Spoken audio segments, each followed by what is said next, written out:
It's bigger on the inside. Is it? I've noticed.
Here and welcome to Bigger on the Inside podcast. Yes, it's an actually Doctor Who podcast because amazingly I like something else than Nintendo. Who'd have thought?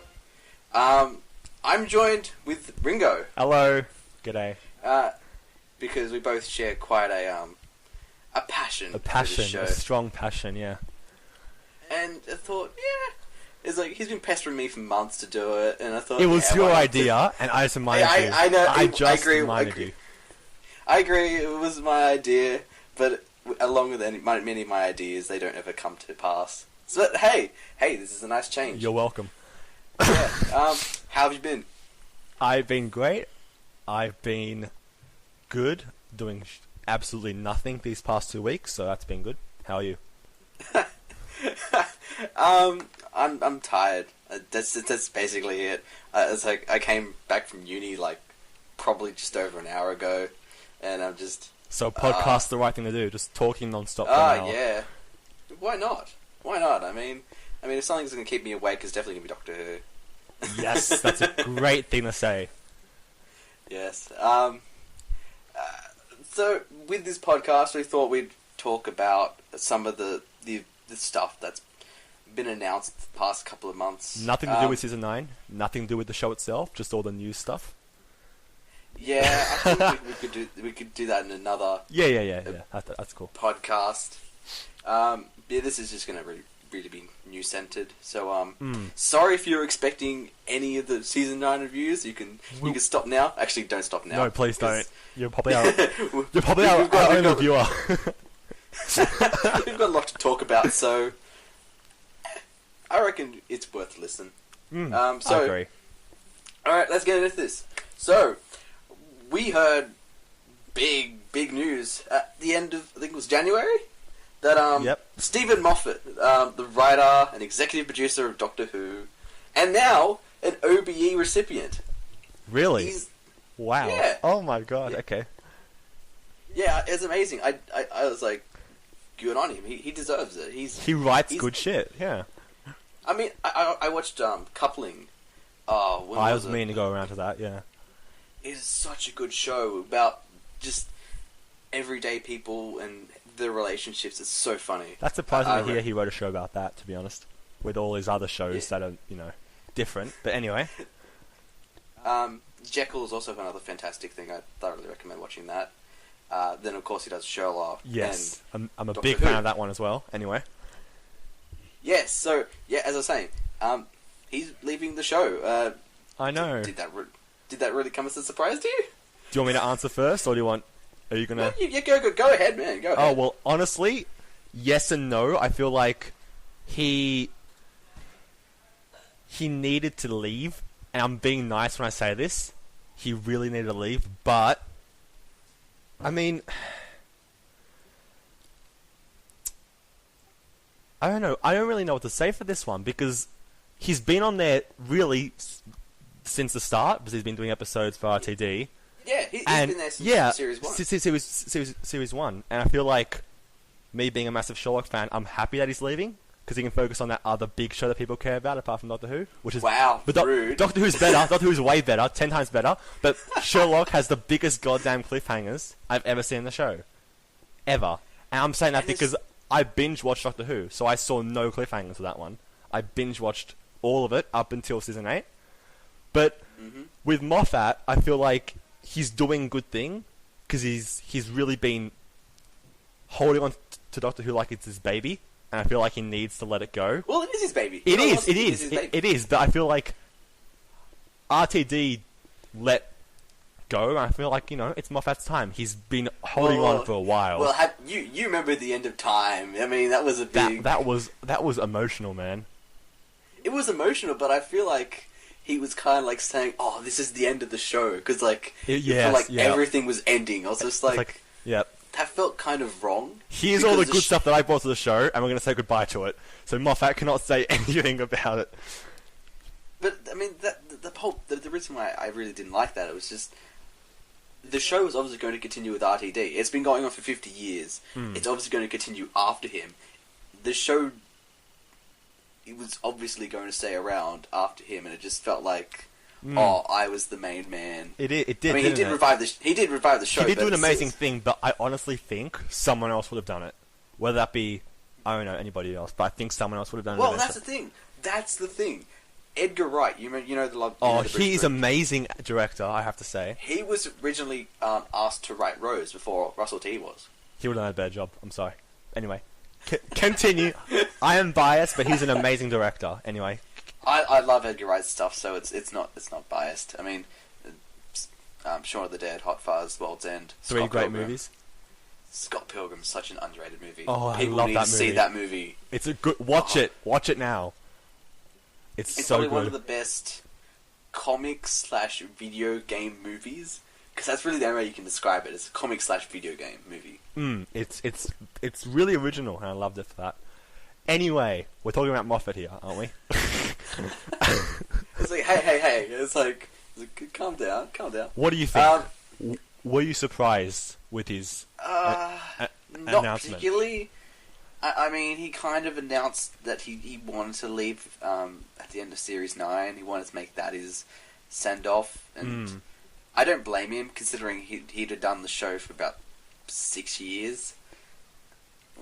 7 years, actually. 2010 to 2016. He did a shit ton of episodes, excuse my French, but a lot. I mean, he's just taken it, and he's done good things with it, but I feel like he's overstayed his welcome, and that's just my opinion. I reckon he's lifted the show's popularity. Definitely. Sure.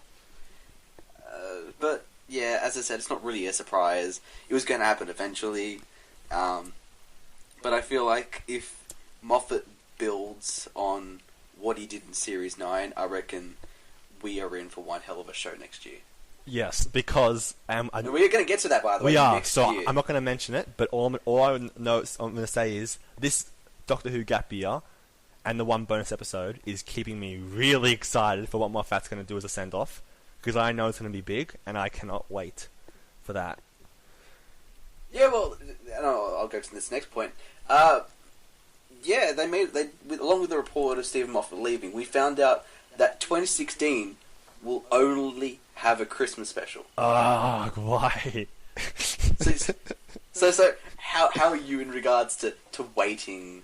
Waiting is, I mean, I'm going to mention this again, but waiting for me isn't unusual. Moffat has done it to me already with Sherlock, but now Sherlock's... But now it's Doctor Who as well. It's like, you can't do it to both shows, man. Why are you doing this to me? But if next season 10, if it's like absolutely worth the wait, then I will not care, because I'm just having this whole gap year. I feel like will hopefully do the show good, the season good, and if we don't find out who the companion is in the one episode we get this year, I'm going to flip the table. That's all I'm going to say. I don't know if we'll find out at the end of this year, but I think we have to, man. We've been waiting too long. We may actually get like an announcement as to who it is, but I don't think we'll ever actually see an appearance of them in the Christmas special. It feels way too... I mean, if they're going to build it to be this brand new companion that's going to span 2 eras, I feel like you got to start with the whole season. You can't... Like the whole problem with Clara in Series 7 was that she had only 8 episodes to work with because Amy Rory left in the 5th episode of Series 7. and that was such a pain because it was just like she didn't have. I don't think she had enough time to develop. That leads me to a question for you. Do you think the companion will be someone we've seen before? No. Okay. I'm fairly certain it won't be. I don't think so either, but I'm just judging based on other things such as Donna, Clara, and I feel like some of the doctors as well, Clara... with Capaldi and stuff like that. And also I think it was the fourth or there was a sixth doctor who I think who played someone else previously. But I might be wrong about that. He did. Okay, there we go. Yeah, he did. He was in the fifth Doctor episode. I'm not going to... I think it was Arc of Infinity. I'm not going to... I have no idea, but continue. People are going to check it, and people are just going to say, oh, it was this episode? I'm like, I don't care. We don't care. We're trying to talk about stuff here. Just let us do our thing. But no, I think if Moffat really wants to... I think he really has to differ from Clara. Yeah. Like, I think that was what was good about Clara, is that she was so different to Amy. Like, in terms of... Yeah, I mean, that hair colour was just... The relationship. Wait, what? The relationship between I know. Amy and the Doctor and Clara and the Doctor was much, much different. It was because, I feel like with Moffat having two very different companions, that's why I sort of agree with you with thinking that this companion has got to be someone we haven't seen. Someone who has, hopefully, some different relationship stuff. I don't know how to explain it, but I hope she's different. Or he, or it. I'd say they'd stick to the female. Yeah, definitely. I don't see them straying away from... No way. From the norm. Now the important question. What hair colour do you think she'll have? This is the important one. Ooh, good question. Brunette. I'm going to say she's brunette. I don't think she'll be blonde. I don't think we should and I don't revisit the blonde hair. We've had two ginger companions. Two gingers, one blonde. Wait, one blonde? Yeah, one blonde. Brunette sounds good. Rose. Or maybe like very dark brown. I think brunette's the safe choice. It is. Anyway, enough of the... I don't think... I can't believe we're actually talking about companions' hair colours. Well, there you go. My fault. There's a first. Anyway, did you want to continue with what you were going to say, if you remember that? Yeah, I think...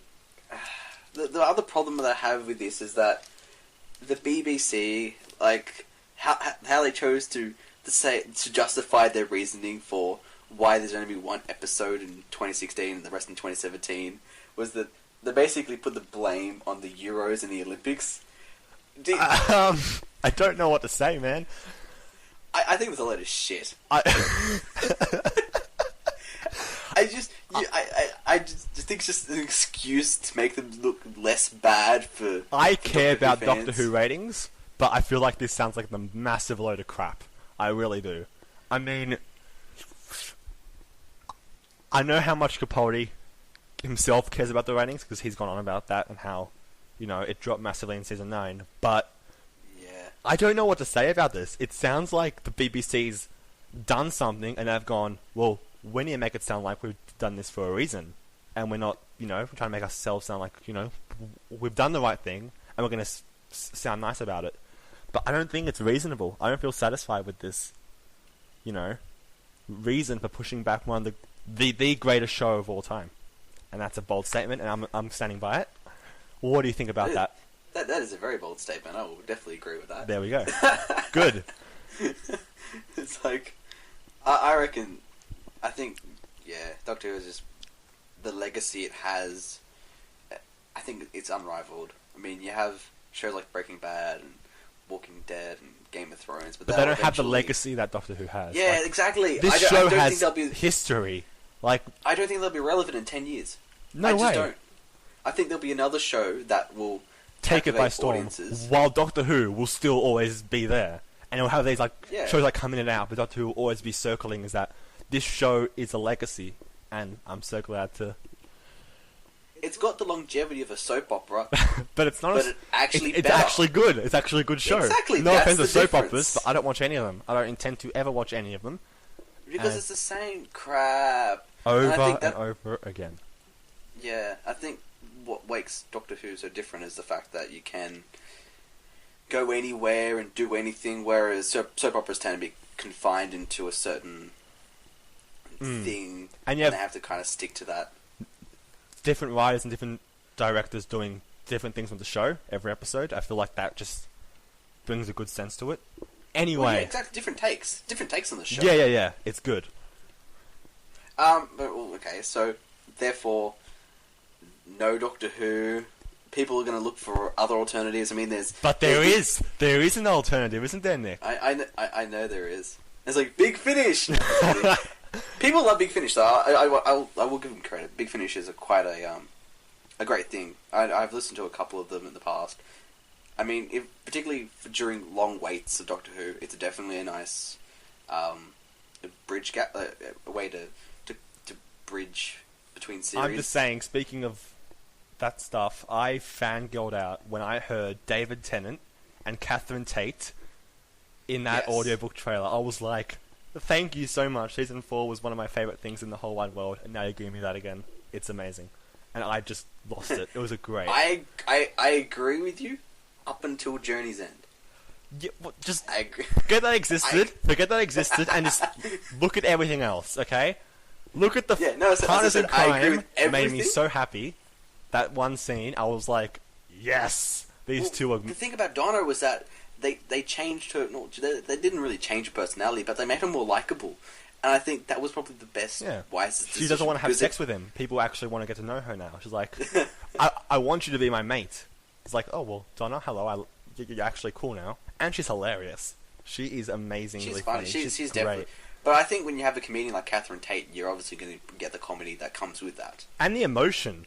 I'm stating this here. I didn't think she could play serious. I cried several times in season 4, and I'm happy enough to say that when we saw her leave and how we saw her leave, I lost it. I really did.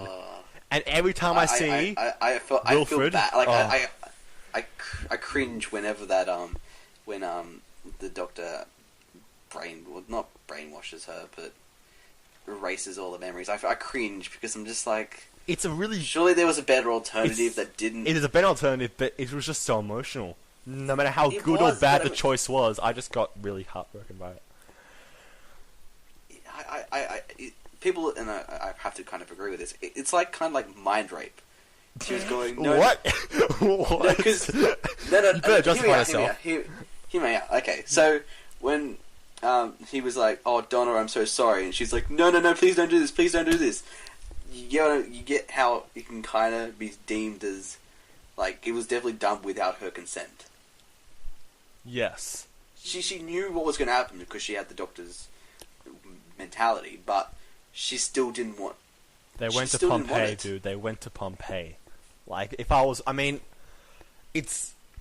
her, I'd go... I'm like, dude, this is the best moment of my life, and you're taking it away from me. But obviously, she had to understand what the consequences were. But she didn't want it. That's what I'm saying. Yeah, I know. That's what I mean by mind rape. I don't mean, oh, David Tennant's a rapist. No. Because it's not consensual. Yeah, exactly. she didn't agree to it at any point in time, and he did it anyway. That really I wasn't too bad on the first watching, but after watching it a couple of times, you're like, yeah, this is that you can't do that.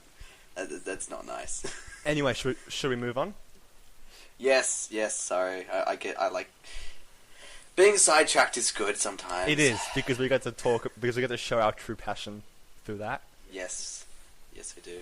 Yeah, sorry. As I was saying, Big Finishing, we got way off distracted. But the other important thing coming this year, we're getting Class, which is what do you think about that? Spin-off. What do you think about it? I'm very... Because I have a lot to say, but I'm going to let you talk first. I like the setting, Cold Hill School. I like how they're trying to... School. It's the first thing we saw, Doctor Who. Yes, that's true, we did. We saw... And I like the fact that... I want to see Ian Chesterton. I want to see him actually make an appearance. Because he's the principal there, he needs to make an appearance. Agreed. Please. I like the setting of it. It's a Cold Hill School. I mean, it's been established. The cast. Now, we saw the cast recently in a 360-degree trailer, which I thought was, a nice polish. I didn't. I didn't actually see the trailer. Like the through. I was aware of it, but I didn't actually. Yeah, well, I saw that. I don't know. I mean, it's hard to judge. I mean, they're all very new people. People, so you can't really judge. But the problem with Doctor Who is that child actors. I don't know. I'm saying child loosely here, but child actors never really seem to work. They are meant to be high school students, right? Like seniors, but. But I mean, like, I really can't really judge until I see how it plays out. I mean, the Sarah Jane Adventures are probably the rare exception because the cast in that was so good. But at the same time, they did have Sarah Jane to lead her. Like she was, she was great. Liz Sladen, she is such a great actress to lead that. Yeah, and I'm really sad whenever I mention her name now. I don't want to say her real name anymore because it makes me really sad. Because Sarah Jane's, future, I know what happens. She's happy that, she gets to live with K9. But Elizabeth Sladen, no. But it's been 5 years. I think we have to accept that she's actually gone at some point. Yeah, I know. Honestly, if I'm tackling class, I'm thinking of two things. I'm thinking of Torchwood and Sarah Jane. And when I think of those shows... Well, they are the two big ones. Yes, so and I'm thinking spin-offs can work. Do I think this show will work? I don't. Oh, of course it can work. It can work. I don't think it will. And the reason I'm saying is we've had Torchwood and Sarah Jane have one thing in common. We know who that character is. That character has made an iconic appearance in Doctor Who. Jack Harkness, I would spend every day with him. I 100% agree with you there, and the reason why I 100% agree with you is that there is this Doctor Who esque vibe going on with the... Well, not the vibe, but you definitely believe it's in that universe. Here you have a school that's made an appearance. I mean, yes, the school has the Doctor Who feeling, and you see and there's one teacher that's definitely going to make an appearance. Confirmed appearance. But I think at the same time, I'm definitely reserving judgment until I see the episode. Oh yeah, no, I'm a draw. Patrick Ness is such a good. He's amazing, dude. I'm gonna draw 10,000 conclusions, but either way, I'm still going to see it without a doubt. I'm still going to watch it. I really hope ABC actually airs it here because if they don't, then I'm going to send them a kind email. So annoyed. I'm going to be like, excuse me. Oh yeah, we are humans too. Kind in quotation marks. There's no Doctor Who. There's one episode, so you give us this, and you give us this now, okay? Thank you. Well, the thing with this show is that there's 8 episodes, so it's I just slightly remembered, So it's slightly less than the standard Doctor Who season. I think the reason for it is that, well, if it doesn't really work out, at least it's only 8 episodes. Yeah. But I think the one actor I really like, it's Catherine Kelly, and I've seen her as, I think it was Mr. Selfridge. She's so good. She's good to hear. I love that casting, and I can't. Now wait my to question see. is, there are arguments about this casting. Do you see them as high school students? If you looked at them first glance, is that what you would interpret them as? Because yes, they're senior, but I don't know. I'd say high school, college. I could see them as high school, college. Yeah. Maybe I could probably see them as maybe they have to repeat a year, maybe. Bordering year 11, year 12. Yeah, probably. I could probably see them as. I can't see them. I just hope. I mean, I like the diversity in the cast. Oh, of course. I think at the end of the day, it's really going to come down to not just the acting, but I think the story really has to be really solid. Yeah. And I think, and actually, I'm actually quite intrigued because they actually did a bit of a synopsis, and I'm going to read it out to you. Okay, right? go for it. It says, time has looked at your faces now, and time never forgets. Already, that sounds awesome. This sounds like Doctor Who already. I love it.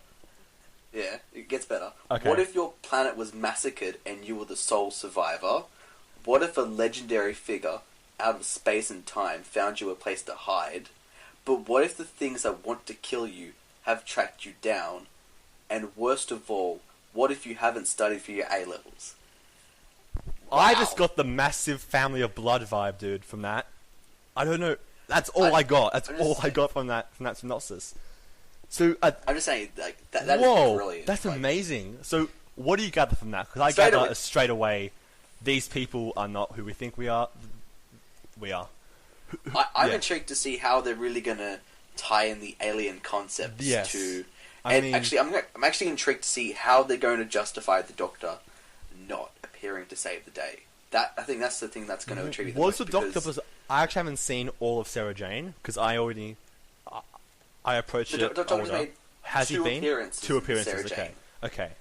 Yes. Honestly, one time I wasn't that excited for it, but until you just said the synopsis, I'm interested. Because I just got the weirdest Family of Blood vibe from that, and I love that double. So, it just reminded me of that. If you're going to watch the Sarah Jane Adventures, I think the episode you have to watch of Sarah Jane Adventures is The Death of the Doctor, because that's Sarah Jane Smith and the third Doctor's companion. I have no idea, dude. I'm sorry. Hold on. I can't think of the name. Katie Manning, Joe Grant. Those two are in the episode together, and it is so good because both of them reunion. Because both of them were third Doctor companions. Yeah. A lot of people don't. I think a lot of people associate Sarah Jane with the fourth Doctor. Oh no, yeah, I agree. Most people don't realize she actually was in the third Doctor's first. Yeah, so it was actually really interesting to see their dynamic, like these two companions after so long. I think they did it much better than School Reunion. Man, School Reunion was... It was great, but that episode really sort of gives me hope about Class's setting, but that's all. I mean, it was a nice reunion, but, you know, it could have been done better. But when thinking about the location, I feel better about Class, knowing how they could tie the alien factor with the school. But yeah, I'll have to wait and see for that one. I'm also intrigued to see if, like, Courtney is going to make an appearance, or... Danny's going to make an appearance, because I think... Well, we don't know when this is set in regards to the Doctor Who continuity. This could be set... Was it actually mentioned, or... Yeah? No, we it's don't not. Okay. So this could potentially be pre-Death in Heaven, so Danny could still be in there. That'd be an interesting surprise, I'd say. I think, yeah, I just don't know. It's really hard to judge early. We are judging, but either way, we're still going to see it, definitely. Like, it's going to be a show that I'm on board to see. Really redeeming factor about the show is that it's going to be directed by Ed Bazalgette, who did... That name rings a bell. I believe he did the Zygon two-parter from Series 9. Ooh, really? I could be wrong. I'm quickly checking, but I'm pretty sure that... Let me check. Hold on. What a last name! Holy cow! He did the girl who Doctor's Meditation, the girl who died, and the woman who lived. Oh, okay. There you go. I was a bit off. Bazalgette. I don't know how to pronounce that name. I'll say Bazalgette. Bazalgette. Have it called Ed Baguette. Have that. Ed Baguette. Yeah, yes, he did 3 episodes from... And yes, he is doing Class. Yeah, that's correct. Yeah, no, I thought he was the Zygon part of it. It's the, Actually, I gotta be honest. I liked The Girl Who Died. I know a lot of people don't share that sentiment, but I think... I didn't mind it. I thought it was pretty good. I think it was cheesy, but it wasn't intentionally cheesy, so it worked. Yeah. That was the best part about that, but I think the direction that Ed... I'm not going to say his surname, even though how funny it is. Baguette. Yeah, I think this is just be a running joke. We're just going to call him Ed Baguette. But I like the direction he took in that episode, in particular in The Girl Who Died. The Woman Who Lived, I kind of can... I didn't mind it, but I just feel like the Girl Who Died just felt better than The Woman Who Lived. I feel like they sort of ruined that... Not ruined it, but I just didn't like how they approached that who is she sort of thing. But The Girl Who Died set it up really well. And I congratulate Mr. Baguette for that. Sorry, I had to continue. It's a joke, isn't it? But yeah, so I think Class is... I'm definitely going to see Class. I mean... Oh, definitely. If you like Doctor Who, you're obviously going to see at least the first episode. We can talk shit about it for like 6 hours straight, but we're still going to see it nonetheless. And yeah. I'm going to go in with high hopes. Based that applies on to a lot of like really shit movies, though. You can say like, "Oh, this is going to be a shit Transformers," but you're still going to see it anyway. So it doesn't matter. Don't even mention that. Worst I decision just I meant that made as an example. was seeing the fourth one. I'm just saying that. Oh my god. I'm just Anyway, saying that's continue. an example. Yeah. Should we move on to the next topic? Yeah, I think we're kind of still sticking with the same topic. Yeah, we are.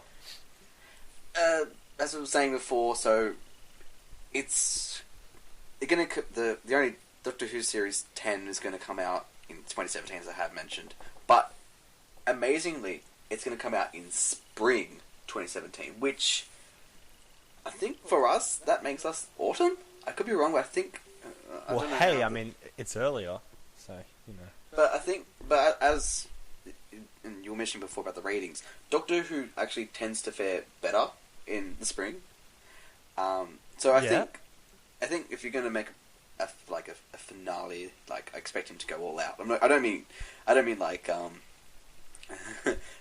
RTD go out, but I mean like he's still going to like really bring his A game because he wants to like end on a high. I agree. But this is like the third shift in timetable. Like I know Series 7 Part 2 was in March here. Series 8 was like August. Series 9 I think was October. I don't like it, dude. I really don't. I'm going to agree with the one man that I trust more than anybody. Peter Capaldi himself. And I'm going to quote him right now, okay? Yeah, go for it. If you're going to have a family show, I think you'd have it build up a little ritual around it. And that ritual usually starts with having it on at the same time. Even I did not know what time it was on. And that's both seasonal and time. There's a time also change a bit, but we won't go into that. But the seasonal thing, The time I kind of can understand, because I mean, like, a lot sometimes episodes can get quite. I think it was competing with quite dark. It was competing with so Doctor Who at 8 PM opposite the X Factor and the Rugby World Cup did damage to the ratings, but we won't go into that as deep. Totally. But on the plus side, Australia did beat Wales, so. I have no idea what the hell you're talking about. I know you like that stuff, but don't bring spawn to this, okay? We're talking Doctor Who, okay? Don't bring spawn to this! Right? You're going to contaminate me. Alright, so let's talk about NRL from last round. Sorry. Are you done? I'm sorry. I respect your passions, just not in this podcast, okay? It's like, sorry, I'll make a separate NRL podcast, because that tends to be everything I do. Good on you. No, Nintendo, I'm not actually Doctor going to Who, do that and because NRL. Yeah, why not? Range. It's like, I'll do Lord of the Rings while I'm at it, you know? I'll join you for that one. Everything I'll join you for that one, without a doubt. Nah, I think two podcasts is enough. I haven't even done a secondary podcast for Nintendo, which is the hard part is just getting people at the right place and the right time. It's just I'd help, but I don't have enough to say compared to Doctor Who. You don't know much about Nintendo. How would you know that? Assumptions. Am I wrong? You're sort of right, but I'm not going to go into that. There you go. Anyway, so next question. Well, it's not a question, but like. Well, okay, I'm going to be honest here. We are really sidetracking, and as much as I love it, their specific name we need to talk about and the legacy that he has brought to the show. We're getting to him really, really quickly. Like, I think the other interesting part with the with what the BBC announced in their it's actually quite a long thing they announced it on, but they announced that he's going to be doing 14 episodes instead of the expected 13 which is the 12 episodes and the Christmas special. So, what do you think that's actually going to go towards? Because I bring it on. Know. Like, I don't know if they're going to actually do like what it was for like series 1 to 6, where you had episodes 1 to 13, just to bring it back like full circle, or maybe it's a standalone special to like. Kind of Here's like my question. RTDT'd with the specials. Do you think Moffat will end his reign like RTD did? That's the one question we're going to get out of the way first. Because that question, like, we mentioned before how he ended... an entire series. Yeah, like, he ended it like... I don't think he will, because he's got, Chris doing it, but will he end it sort of like this is all that I've accomplished, and I'm just making it sound like it's the end of the show, or No. I don't think he will, and that's why I think it could be a way to bridge it. But I'm hoping it's not. I'm hoping it's just more like this. I want this season 6 vibe and how it all linked together. Like a really good... Yeah, I think like that's a really been the good problem the past couple of seasons is that there hasn't been a really strong arc. And season Like, 6 series arc I 5 fell in is love with so straight away. good. Oh, season, I think yeah. series 5 was amazing. I mean, I reckon it's even better than Bad Wolf, and I think that's probably the second best arc. But I mean, like 5 and 6 and Bad Wolf were great arcs, and I think that Moffat should end his reign of awesome writing with an amazing arc, and we better get because I think Weeping it's Angels. Got, We have to get Weeping Angels. Individuals. I think it's got individual stories pat down. Like I think he knows what to do with those. Yeah, and I think he really understands the whole two-parter aspect of it. Which I think done succeeded with a really well. Strong arc. That's what I'm saying. I really want to see a strong arc. Yes, if he does. Because the arcs tend to make you go, "Whoa, this thing at the start, this was there for a reason." You know, it all connects, and it makes you feel really happy about the show, which was what season 5, 6, and Bad Wolf did to me. Yeah. Yeah, like I'm not going to talk about season 9 like really in detail, but the Hybrid was such a weak arc. It was such a weak arc. Like Davros brought it up in episode 1, and then it's just like I'm being honest, and I hate to admit it, but when they mention Hybrid, I'm like, what? I mean, like, I honestly forgot. For a second, I forgot what the hell that was on about, and I remember that one or two mentions. I'm like, oh right, that's meant to be a big thing. I thought that was just that's how weak it felt to me. Are you a hybrid? A what? Oh right, that thing. Yeah, it was with Bad Wolf and with Pandorica and with the River Song mystery. I feel like we were reminded about that. The final episode actually was. But yeah, we're not gonna we were reminded about that without being directly like, this is what's happening, guys. But with series 9, I completely forgot, and I feel like that shows how that arc was. But it was still a good season, nonetheless. Well, I think this is a perfect segue to what we're going to talk about now. So, how much do you think Steven Moffat has made impact-wise on Doctor Who? All I heard was talk about Steven Moffat for 2 hours. Okay, do you want to start, or do you want me to go for this one? Because I can go on for... No, I'm willing to listen for like 2 hours. Go ahead. Okay, I'll try and restrict it to 2 to 17 minutes, okay? So... Oh, yeah.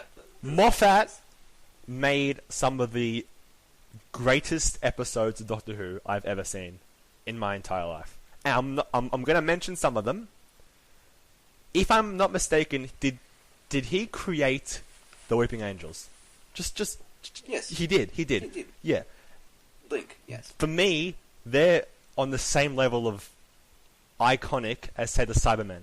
The Daleks, maybe, but they're pretty iconic themselves. But I feel like not only did he create amazing episodes... Daleks and Cybermen have more become a legacy villain in regard... They're not, necessarily scary. I mean, Darkwater, though. Oh my god, that was scary. Yeah, but what I was saying was, he made, for me, the greatest 2 episodes of season 1, by far. My brother, actually... My younger brother. Really? Even better than Bad Wolf Parting of the Ways? Oh, because I think that rivals it. They are rivals, but I feel like with this new random guy that I've never heard of at the time, just he made something so what's the word? So original, and the reasoning behind it didn't feel. It felt, Doctor Who-ish, and it felt right. And I think having Jack Harkness in the episode just made it 10 times better. I have a bias towards him. He's amazing. Harkness became a fan favorite, and not many people seem to remember this. Harkness was made by Steven Moffat. He was, and this is why I'm going to rant on about him. He made Harkness, who he obviously later there's a theory which is obviously true that he's the face of Bo, and I read up on this recently that apparently the first thing I thought was how the hell, like, why is he just a face? And now I think this is total bullshit, but it makes sense. The headless. I think I know what you're going to the headless monks. Yeah. If it is the case, it just shows how well Moffat ties in everything. I feel like that is the only logical reasoning, but there are others, obviously. It's a fan theory, but I don't think you'll ever. I don't think so. Yeah. Also, one thing I got to mention about Moffat that I love. when we first got introduced to Clara in the Bells of St. John, and I mean Clara, and we had that mystery person in the coffee shop. Not Oswin. No, Clara. Oswald. Modern Clara. Clara. Who doesn't know how to work a computer, yeah.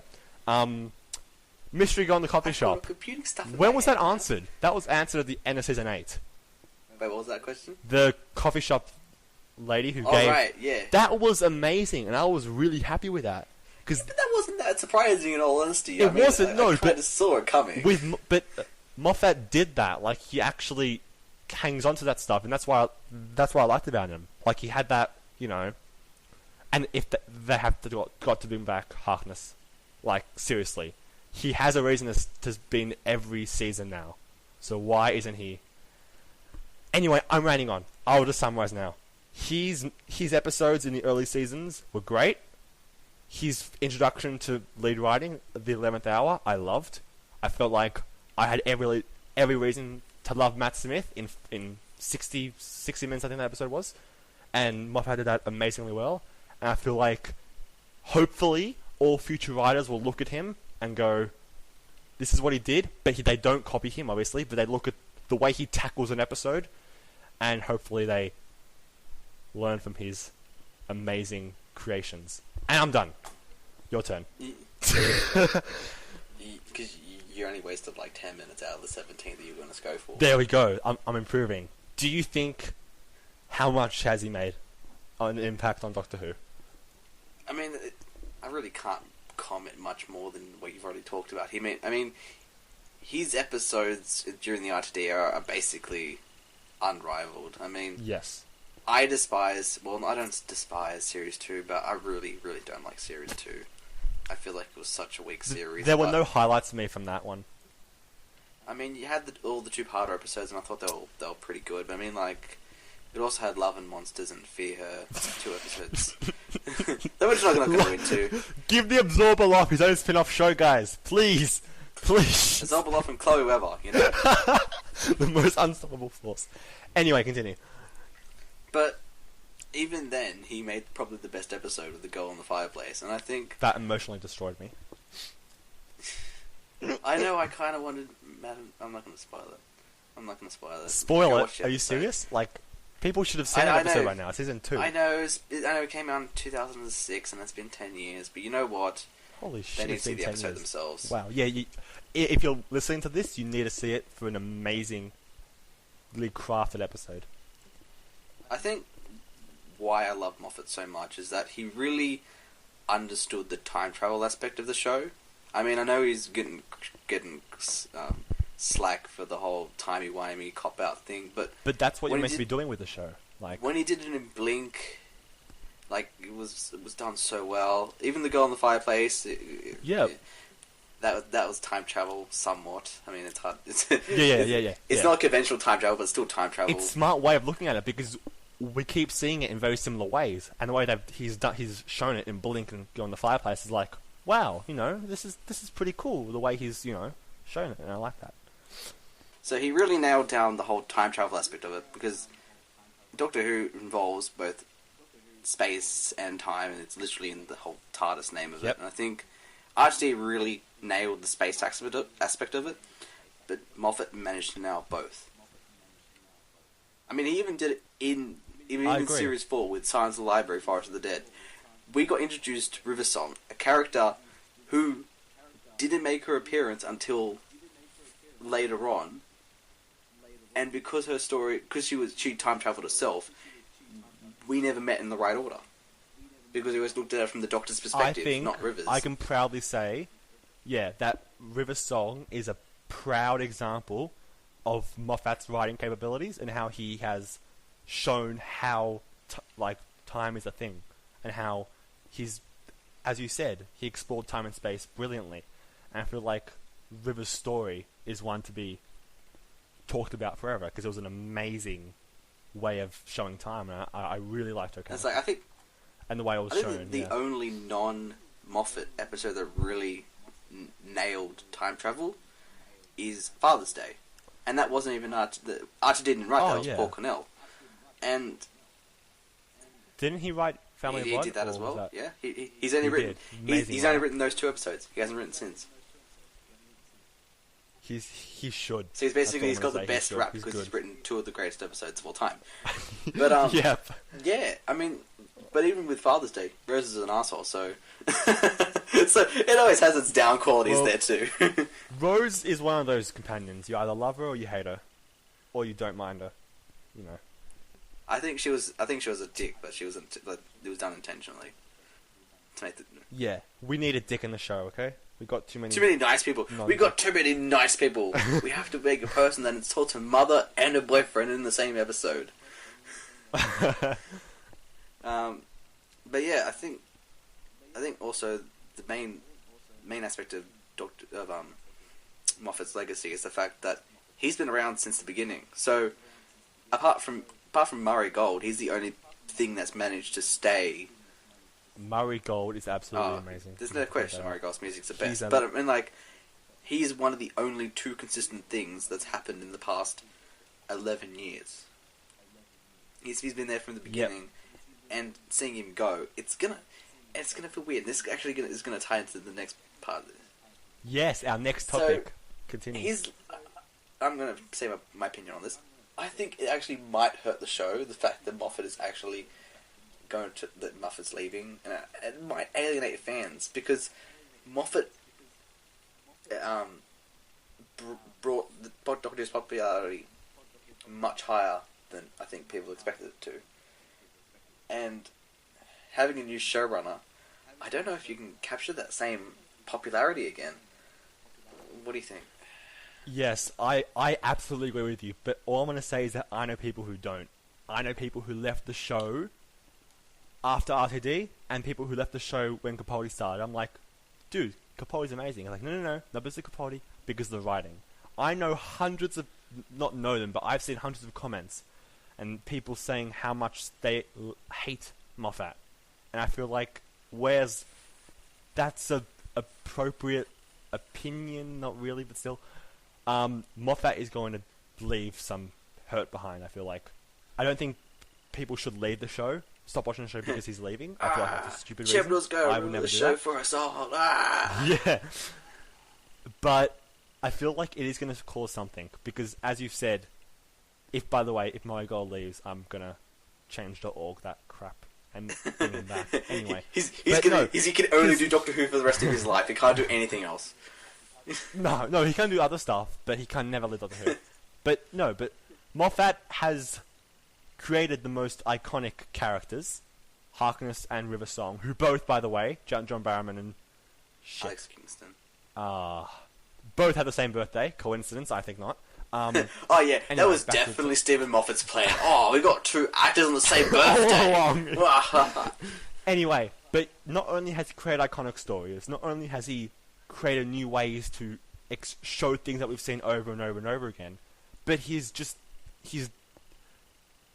brought it back in an appropriate way. And even though he didn't bring it back, he's kept it strong. And RTD is the one who brought it, and Steven Moffat's the one who's kept it on its toes. And I feel like the next writer, we'll talk about him in a second, I know, but the next writer has got to do something good. And I don't mean copy Moffat. I mean he has to show that he can bring something to the show. And he has a lot of bricks on his shoulder. Yeah, that's all. He's got a weight to carry, basically. He's got a lot of weight. He's got a bunch of screaming guys, girls, and it's the Doctor Who fandom is impossible to please. I think he should accept that now and just definitely do what he wants.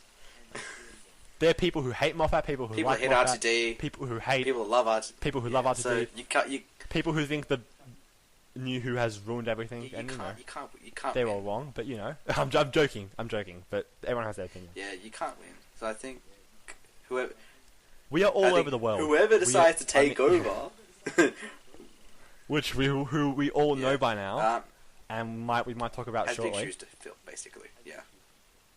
Enormous shoes. Yes. So I think we can put the teasing away now. Yeah. Aside. All right. Yeah. So we learnt about who is actually going to take over Steven Moffat's role, and it is the one and only. Do you want to say it? Do you want to do that? The famous. No, you can do it. Chris Chibnall. Whoa! Oh my God! It's Chris Chibnall. Right? You know, the guy behind the show with David Tennant, and he did it again because Americans don't like British stuff. No. Oh, Broadchurch, no, on Grace kidding, Point. it wasn't. It was Broadchurch. It's Wait, like, the one with you know, Arthur, the one with David that's the same Tennant show and Arthur twice. Darvill and Eve Miles and Olivia Colman. I've seen both. Are you sure you're not talking about Doctor Who? I've seen both, and honestly, there was one difference that really bugged me, and I won't talk about that show because there might be people who haven't watched it. But if you haven't watched David it, Tennant has a beard. it's pretty damn enjoyable. You had to say that. Spoilers, I have no use to watching it. And he hates Twitter. Nickname He hates Twitter. I know. I hate Twitter. What the hell? If he had Twitter, I'd do that amazingly well. I think it just gets spammed with GIFs saying, Please do it "Bloody again. Twitter." Please do it again. That was amazing. Anyway, what do you think of this guy who thinks he can just take over the show? Was it Moffat's choice? By the way, I'm just curious. I think Moffat had a say, but I think the BBC had a say as well. It's hard to tell. I think, yeah, Moffat probably had a big say in who the successor was. And if they bring a murder mystery themed episode, then I'll be freaking pleased. We are not having That's a all I'm murder gonna mystery say. that's going to last 13 episodes. Thank you very much. I don't want that. All right. A two-part. Otherwise, Doctor Who will become a soap opera, and God help us all. Oh my god, yeah. Anyway, yeah, okay, I take that back. Continue. I don't know. I mean, if you look at some of his Doctor Who work, I mean, he did 42, which I know people are very decisive about that episode, but I kind of like the whole trivia aspect of it, because I'm a trivia nut, and because why not? But I mean, like, it was kind of interesting to see the whole, what happens if you have 42 minutes to live, and you actually kind of saw it play out on screen. And I respect him for that number. That number has so much significance in my life. Yes, meaning and of I life and congratulate him for everything. that. Yeah. Hitchhiker's Guide to the Galaxy is one of my favourite things. Do you think it ever, was a and reference I to love Douglas him for Adams? that. Because Douglas Adams has... It has to be. Because Douglas Adams... Douglas Adams is a legacy. He used to, for people that don't know, Douglas Adams used to write a couple episodes of Doctor Who during the Fourth Doctor's era. Particularly one you might remember, City of Death. He did it under a... oh my god. He did it under a different alias, but it was him. So yeah, you do have some credit in possibly saying it could be related.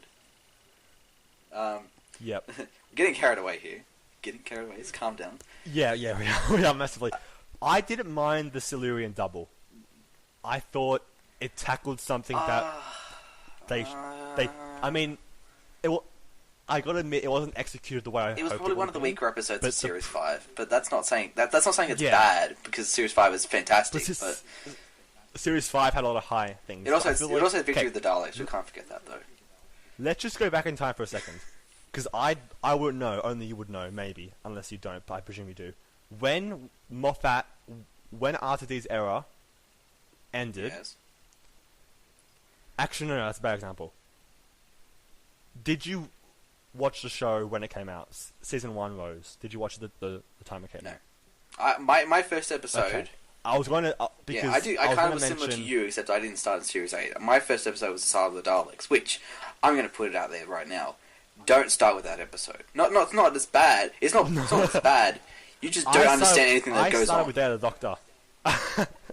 I started with Day of the Doctor. That's even worse, because that's a 6 months. That's a fan service episode. So I think that's like 6 months before I started watching the show on Netflix. That was what I went to, and because I was watching TV the night it was out. I think it was a repeat. I'm not sure when it actually came out. And I was sitting there going, "What in God's name is going on?" But it was interesting. It was entertaining, but I had no idea what was going on. What I was trying to get at was, RTD's. How did we think he would take the show? Not with Moffat, because we know Moffat did amazing stuff before he was lead writer. But I was trying to get at to see if people had that similar worry with RTD, but maybe not. Well, I think the whole difference between Moffat and Chibnall was that Moffat had 4 outstanding episodes, so it kind of felt like a no-brainer as to who would take over. Yeah. Whereas Chibnall, and I wasn't getting along with this, they're okay episodes, but they're not great episodes. They're not like, wow, I could understand why they chose this guy to take over. I mean, and I'm worried, but we talked about 42. We talked about the Silurian two-parter. We talked about the dinosaurs on a spaceship. Oh Which, my God. actually, I love John that Waddell. episode. In all honesty, I loved that episode. That was great. Power of Three, I thought It was... was great seeing Australia. the ending was rushed It was- as shit, but it was fine. But I felt like it was fun. I liked it. There was one other I'm pretty sure I'm missing. Am I missing one? I don't know. Could be. I think... No, I don't know. Point is, they're not bad episodes, but they're not okay. They're okay episodes. They're not amazing episodes like Moffat had in RTD's era. And I feel like I would have picked Toby Whithouse. For sure, I would have picked Whithouse over Chibnall any day. People were saying Gators. Mm-hmm. I'm just like, really? Have you seen the episodes that he's written? Guys, are you serious? Please stop. He had a lot of hype for Sleep No More, and he's like, "This, I am bringing you part 2 of this episode." But that's the problem. That's the And problem with it's Sleep gonna No be More was that it ended, and it was like, what? you were just scratching your head like, you seriously gonna end it there? Like, I feel like it was like it missed. It was like half the episode was lost. That's what it felt like. But my point is that he the same with the Gators is that actually I'm glad they chose Chibnall over Gators, and I don't think Gators would go for it anyway. Yeah, I mean, I don't know how much Gators has contributed into Sherlock, but if he has done a lot in that, he's done great in that. But he hasn't shown a lot of good things with Doctor Who, and I'm happy they chose him. Chibnall, I mean. Yeah, see, I think Chibnall's Chibnall's strongest work is probably Torchwood. I mean, in comparison to Doctor Who, like a lot of his Torchwood stuff's much better, except for Cyberwoman, because that was a Then maybe there is hope. crap episode, Cyberwoman. Maybe there is a glimmer of hope.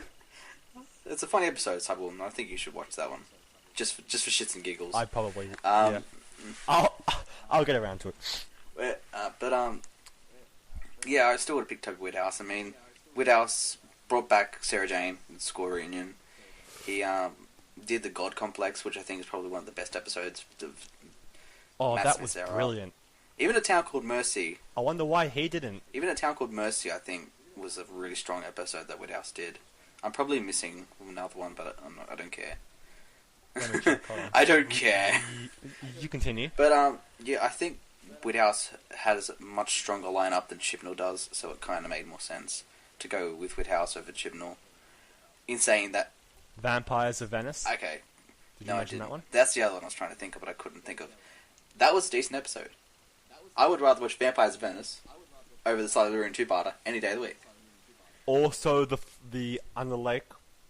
Oh my Before god, the how Flood. did I forget Did you that? also do How did I one? forget that? That was probably one of the best Space Under Siege stories in the new series. Why isn't he doing it? What? This is my reason Why why. isn't he doing I think we touched upon this a bit before. It was that there is so much pressure put on a showrunner. I mean, he's done showrunning before with Being Human, but Yeah. I think he sees the Doctor Who fandom, and it's just you can't please anyone. And I think he sees the toll that it's had on Moffat, and I think he's seen it on RTD. Yep. And I think that's what made him not decide to go for it. And I think that was also the reason as to why Moffat didn't leave the end of Series 9, is because no one wanted to do it. I mean, not only because it's a ridiculous big shoes to fill, but because you can't please the fandom and you're going to get hate. No matter what you do. Moffat got hate. RTD got hate. I'm not saying Chibnall's not going to get hate, but Chibnall's got guts. Oh, hell yeah. He's brave. People are going to love him and people are going to hate him. I just hope that I love him. That's all. I really hope he tackles the show well. I really do. It's a big burden, and I know that he won't be doing it at all. But you know, I hope he does. So I don't think Chibnall's the right candidate to succeed, but neither do I. think But he is the one that they've chosen. We can't I will change look that. forward to see what he does. I hope he does something new. I want to That's see all. him do something different, but I want to see him write great stories. That's Yeah. my main aim. If he So, can like, write great, It's that Doctor Who spark, but it's if he new. can do It's like something great different. stories, I mean, it doesn't have to be amazingly like Moffat, but if he can do great stories and great arcs, like RTD did, I don't care if it goes back to like the RTD era of stories somewhat. I mean, I Yeah. don't mind that, as long as they're good. That's my concern. Is that his stories have been Yeah. okay, but they've not been like really good. Like, at least RTD has had episode like Midnight, for example. I mean, he's had shit ones like Love and Monsters, but he's had Midnight, and that terrified me. It was so good, Midnight. And, yeah, I think we won't really know until he becomes showrunner. But I hope we do see glimpses of what he can do in Series 10, because I expect him to be in Series 10. I mean, who wouldn't expect him to be in Series 10? I mean, touching on one quick thing, though, I'm not going to go off topic, but Midnight, for an episode that was made simultaneously with the other one, that Turn Left. See, that was also RTD. RTD. And that was a fantastic episode as well. They were both great. They were both good, and they were filmed simultaneously. Midnight was one like... was a Doctor Light and one was a Companion my God. Light. And they were both fantastic episodes, and that's what I want to see Chibnall do. I really want to see the unknown entity in Midnight. No, you don't want to see that, because that'll ruin... We want to, Carl. I know, it'll ruin everything. Yeah, but I mean, it'd be great, but at the same time, you don't want... He's done it well. The great part of that episode was that mystery. You want to know what happens. Yeah. And Turn Left was it gave... I thought it was good. I thought it was sweet, because it's like, Donna, you're not useless. Come on, you did something. You made a difference. Stop criticizing Turn Left. yourself. What was great about that episode? It was a big what if episode, but they did it in a way that didn't come off as too meta. I mean, it was a bit meta because they mentioned a bunch of episodes, but it wasn't. It didn't feel like it was a fan thing. It felt like it was a professional way of looking at a what if, and they did justify that they did it well with the whole trickster thing, which had been established in the Sarah Jane Adventures. Yep. So. It does make a bit of sense to watch that episode, that series. But yeah, I think they did it well, and I hope Chibnall can do stuff like that. I don't expect him to be Moffat. I expect it to be more like RTD, and I'm fine with that. I just want to see good stories. We should probably continue, because I think we've been going on for about an hour. You made that sound like that's a bad thing. It's a great thing, but I'm worried about your rendering situation. It's fine. It's okay. Okay, off you go. Are we going to move on to the next topic? Okay, so we've been talking a bit about Series 10. I think it's fine to start speculating. We're going to have a new companion. You mentioned it with the stupid colouring of the hair, but we're actually going to talk a bit about it right now. Yay! How is that going to impact Series 11 when we actually have Chibnall? I mean, will it be... In my opinion, and I'm saying this boldly, for Chibnall to be the best writer he can be, he needs to have a clean slate. So you think it'll be one series only, and that's it? You think it's going to be like the Donna? I think it should be that. I don't think it will, but I think it should be. Because I feel like if Chris has Moffat's, a part of Moffat with him, it's good because it's Moffat, but it won't let Chibnall show off what he can do with his characters. And I feel like, same goes with the Doctor, but I won't talk about that for a while. I think with the companion, I don't want them to... If the companion's good, obviously I want to see her for more than a season. But for Chibnall to get the best he can be, I feel like the companion should only be for one season. What do you think about it? I think it'll carry over. I think there needs to be some sort of continuity, and we're going to talk about the continuity thing a bit later for the final bit. But I think they're going to have to. I think they're going to have to keep a companion. They need some sort of bridge. They are going to, but I just bridge between wish the two series, and I think I expect there to be some sort of collaboration between Moffat and Chibnall. I don't think Moffat's going to do it on his own, because I think Chibnall wants some sort of input as to how they want to take the companion. I think much like I reckon what Moffat and RTD did somewhat. I think Moffat and Chibnall not really collaborate, but I mean, like, you know what I mean? They're going to have some sort of input in regards to what they should look like. Well, not really what they should look like, but where do they want to take the story? So I expect it to carry over. Oh yeah, definitely. I totally think they will. I'm worried about Chibnall's way of, being able to show his writing style by having somebody that Moffat's cooked up, But I think it could work out. I'm just a bit worried, that's all. Sticking with the collaboration theme. So, we know that Moffat is ending in 2017. We mentioned it a couple of times in this episode. And we know that the Chibnall's first season will begin in 2018. So, I suppose the question is, who is going to write the Christmas special that's going to bridge those two series together? Will it be Moffat? Will it be Chibnall? Or could it be a co-write? Okay, I'm fine with the co-write. If not, Chibnall. Because if there's one thing that would make me satisfied or unsatisfied with Chibnall's style, is if we had a little sneak peek, of how his writing is. And I feel like having a co-write would be a really, I'm going to say this in the most manly way possible, beautiful way of signing him off. And I think this would be a nice thing to do. But what I think, I actually have no idea. I think it could be Moffat probably, I think Moffat will, but I'm open to the possibility of Chibnall or the co-writer. But I actually have no clue. I'm intrigued to know, because I'm obviously suspecting Chibnall will have some sort of contribution in Series 10. If he does, that'd be surprising. Because I reckon... Because that's to carry on somehow. Some of the episodes in Series 10 will tie into the era as well as the Christmas special. So I think he's going to possibly tease some possible plot lines that will come into play in Series 11. I think... Yep. Yeah, I just want to see what Chibnall does. I think, because it's been 3 seasons. He last wrote in Series 7. He hasn't written since. Come on. What's the sentimentality behind that? Show us that... Show us you can do something good for the show, please. His last episode was The Power of 3, which probably wasn't his best episode. It wasn't bad, but it wasn't his best. But... it made me happy, but it didn't make me proud. There was potential there, but I want to... What was that? Nothing. Continue. Yeah, sure, there was nothing.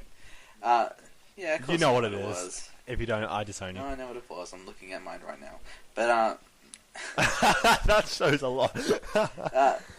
We're talking about sonic screwdrivers, just in case you really couldn't understand what we were talking about. Just wanted to put that out there, and now we're going to move on. Yeah, I think I reckon it'd be a co-write as well. I think the co-write would be the best way, because Chibnall needs that input, and Moffat needs a send-off in a way. To be fair though, if we're talking about Christmas specials, the Husband of River, I think it was called the Husband of River Song, was it? Christmas special, yes. That was the name of it. That was. What did you think of that one? Just a quick. Did you like that Christmas season? I liked how it came full circle. That was what I liked about it. That is, I was like, I'm not going to say why it comes full circle. All I'm just saying is that it comes full circle, and I think it was well done. And that felt satisfying because it was a nice end. Moffat thought he would leave then, didn't he? That's why he closed it off. And I perfectly don't mind if they don't touch it ever again. Just leave her Please leave her alone. You ended it amazingly. Please don't touch it ever again. Leave her alone. Sorry, I couldn't resist. But okay, no, it's okay. Yeah, it's just I expect it to be a co-write. I don't see it being any other way. I mean, Moffat could end on the end of his season, but I feel like Moffat does such a good job with Christmas specials, much better than RTD did. In all honesty. Definitely. I think he'll want to go on a high with a really great Christmas special, and I think Chibnall will want to make a really good entrance into his. So it makes sense. And I think it's, in my opinion, it's either co-write or Chibnall, because Chibnall needs that input. So Chibnall needs to make a bloody good episode and make prove all the doubters wrong. That's what he needs. All right. Show us that you're good. Because honestly, I need to learn from Moffat. I want to know all of his secrets because he's something. I've read some of his scripts because he actually. I met him. You have? Sort of. Really? He and Gaddis and Sue Virtue came to Melbourne, and oh my god! Yes, they're talking about Sherlock. Yes. But they did mention Doctor Who. Was that the Meet the Filmmakers several times? The Meet the Filmmakers? Yeah, it was sort of like a. Yeah, I remember that. It was funny because I forgot who was hosting it. But it was a comedian, so it was good. Oh, it was And probably they talked about season was it 4 Adam Spencer? and stuff Because like I know he's a really big Doctor Who fan. Let me check. Hold on. Anyway, while you're thinking about that, but I mean, yeah, I think Moffat. Yeah, I don't know. I just don't see it being any other thing else than a co-write. I think it was Will Really? Anderson. Actually. Well, I know they're both Doctor Who fans, but it makes sense. Yeah, but yeah, that's like ABC. we got. That wasn't useful in terms of how he like writes Doctor Who, but obviously he did mention his legacy of Doctor Who. But that was a really good thing to watch. I think. Well, I think it tells a lot about how he approaches things. Moffat's legacy, and I'm just briefly mentioning it. I reckon it can be summed up in 4 words: Matt Smith, Okay. Peter Capaldi. There you go. That's well, his legacy summed no up in other 4 way. words. Why he's so good? Capaldi's amazing. I mean, I'm gonna Smith say is my doctor. Moffat really showed. Smith is my doctor, but Capaldi is just leagues ahead. But I still have a soft spot for Smith. That's the thing. I don't know who my doctor is. I always hop between Tennant and Smith, but I really think Tennant might be my doctor. And it's just because when I see, like, here's a giveaway for me. When I heard him and Catherine Tate on the audiobook, I generally felt joy. Hearing his voice again as a doctor, I think that's what made me sort of jump to that conclusion that he might be my doctor. But, you know, going on to one more thing, Capaldi, oh my god. Like, Moffat did really, really well with him.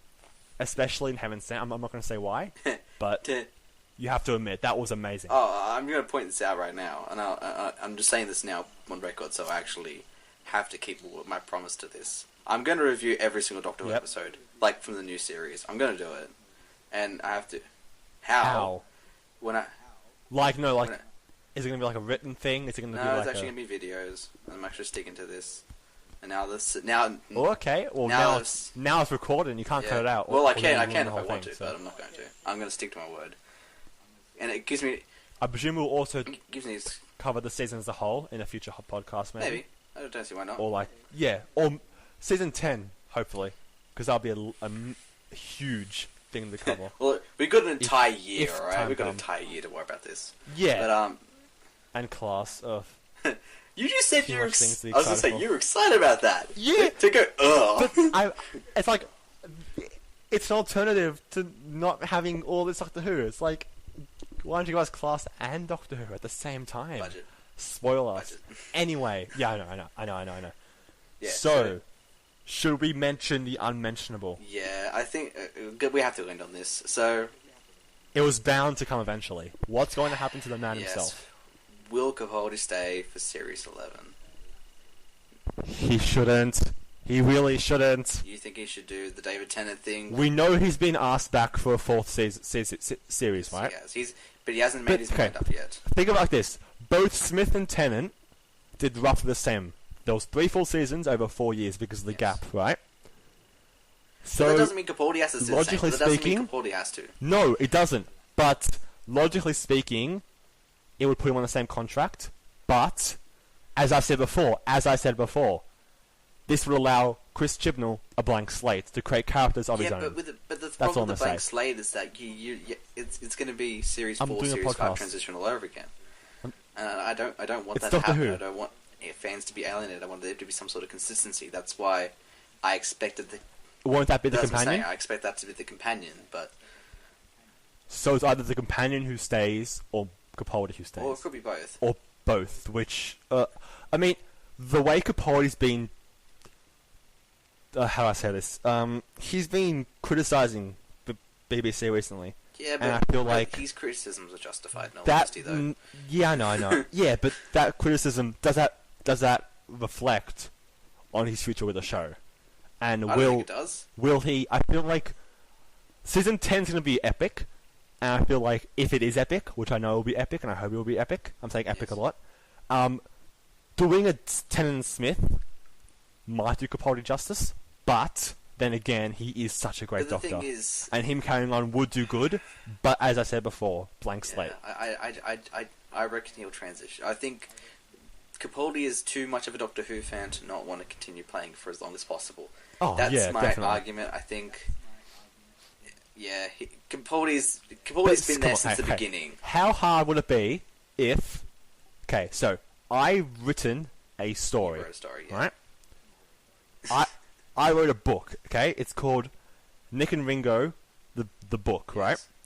And I give you this book, and because Nick and Ringo are still in it, you're going to write them how people liked them last time. And you can, but you probably won't be... People won't like you if you alter with that. But there's... And if we do get the companion and Capaldi, what creativity will Chibnall have? He'll be like closed off in this box until Capaldi and the companion are off doing something else. You can add a different layer, like as I was saying to you. Series 8 Clara and the Doctor is much different to Series 9 Clara and the Doctor. Oh, and that's definitely. My thing. And that's my massive thing. That is not a bad thing. I think. Oh no. Series 10 can set up the companion dynamic to Doctor companion dynamic one way, and then Series 11 can take it a different direction. It doesn't have to be. That's be different. True. Well, it can be different. But I'm hoping that'll be good because season 8 and 9 is Moffat. Season 10 and 11 is different. So the companion relationship being altered, that was the same writer, and I feel like will that make a difference with this one? I'm not sure, and I think one of them shouldn't carry over. That's what I think. I'm happy with at least one of them carrying over. In all honesty, but I feel like if both carries over... You've had the alternative, of course I'd rather Capaldi over the companion, which we don't know yet. But I mean, like... Yeah. Capaldi has shown his talent this season. But I understand what you're trying to say, and I understand... I obviously want that. I'm torn. Because I know that I want Capaldi and this companion that I'm going to fall in love with. Both literally and... You know what I mean. But I'm going to want them to be in Season 11. I know I will. But then again, I also want Chibnall to have a blank slate. So it's going to be like me versus me in my arguments. Chibnall? And I don't know what to do about it. Did you say... Chibnall! This is why I let you explain it, because I'm bad with names. Chibnall. Chinball. Chinball. Well done. I'm going to give you a clap. Chinball. Thank you. Yeah, actually clapping. Okay. Yes. So yeah, Chibnall, I think he should have a clean slate. I also think that I would love them to carry over, so I don't know. I don't have a conclusion. Do you have a conclusion? I want Doctor Who. Give us more Doctor Who. I think that's a great way to leave the episode, don't you agree? Yes, it's been an hour and 17 minutes roughly. Holy shite. Okay. You know this is so much fun. I say we do this again. I want to do this again. Because this is amazing. Maybe we can cover Class and the Christmas special in a podcast. Oh, that'd be good. And any other information like the companion. That'd be great. I reckon they'll do the companion so we can talk about the companion, Class, and the Christmas special. So see you all in December. That'll be 2 hours. No, but yeah. So it's not every couple of months. We will do periodically. Periodically. We don't know when we're going to do the next one. I'd say once or twice a year would be pretty good. Yeah. Maybe even doing I was thinking a podcast per season 10 2017 episode. Maybe. Ooh. That'd be hard. Or maybe because if we were to cover the whole season, that'd take freaking years, man. Because we want to talk about all 14 episodes, but we'll see what happens. I think this is going to be good. I think this will do well. I've never done a podcast before. So this will be fun. I don't even know what I'm going to do for the titles. I mean, people at home or people watching this will know because they've actually seen the final product. But I don't know. You don't know. You don't know. I don't know. It's going to be fun. Who's going to figure this out? I know that this podcast is bigger on the inside, if you know what I mean. Just like my soul. Insert Quagmire GIF here. Okay, so we should have wrapped it up, but I think having the future of the podcast talked about slightly is a thing that we would have done anyway. How about we leave it to people that respond to this, and we'll see what other people think about it. Let's actually, actually, I have an idea. How about we get people that choose to listen to this podcast to ask us questions about the show or about us? I have several school friends who love Doctor Who, so I'm gonna probably get them to listen to this. Yeah, I'm just saying. Like, I reckon there's many places we can take this. It's episode number 1, so yeah. Anyway, we should wrap it up, and then we'll talk about more about the future privately. But yes, we will. Thank you for listening, everybody. This has been great. Yes. We didn't even talk about a single goddamn episode thoroughly. We just talked about all the theories and stuff. But it's been good. Watch the episode yourself. That's what. Watch the episodes without us, without our opinions. Just go watch Doctor Who. Yes, just watch Doctor Who. Series 1 to 9. And then you can argue with us, even though we can't hear you. Wait, one more question Alright. before we end. Why the hell is Doctor Who on Aussie Netflix still, but they took it off American Netflix? Because we're better than I have Americans. no idea why they did that. Okay, that's why. Damn right! Amen! That's There you great. go. Alright. Thank you. Thank you for listening, Yes. and goodbye. See you guys. Till the next time.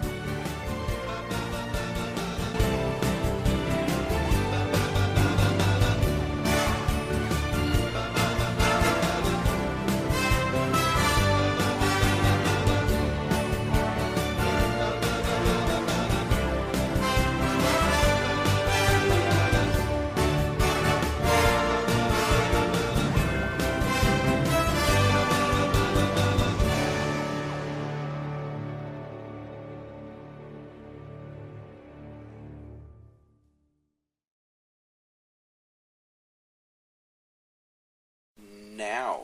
Alright, so I'll lead us in 3, 2, 1, and then I'll say my intro-y bit, and then you chime in. As We usual. record now, right? Okay, good, because it's Yeah. recording. And so is Audacity, and this is Yeah. all a waste of time. Okay, when you're ready.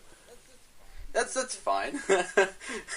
Dude, this could be like a thing at the end Wait, if people bother Does to the thing listen to hear it. the boop sound when I talk? Or would it hear that?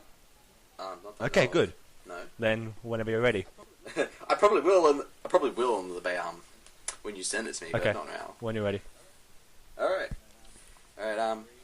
3, 2, 1, 2, 1, 2, 1, 2, 1, 2, 1, 2, 1, 2, 1, 2, 1, 2,